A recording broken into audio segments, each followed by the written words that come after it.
Let's make an egg carton vase. You will need egg cartons, scissors, some glue, and paint if you want. First, cut the lid of the egg carton into a shape of a head.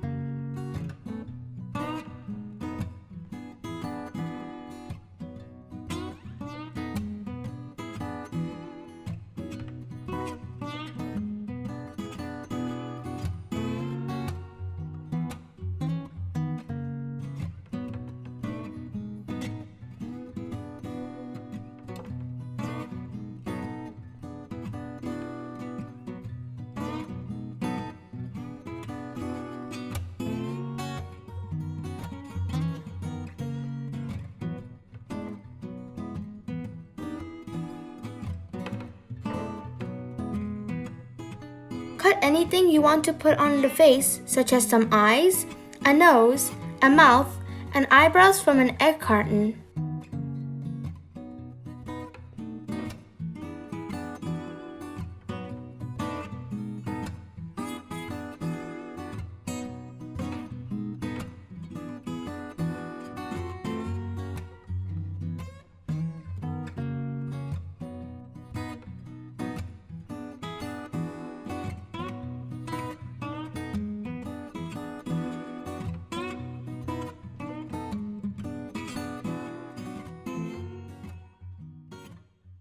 Glue them in a good position to the face.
If you want, you can color it. Great! Do you want to try it with me? It will be fun. I hope you enjoy it. See you in the next video. Bye!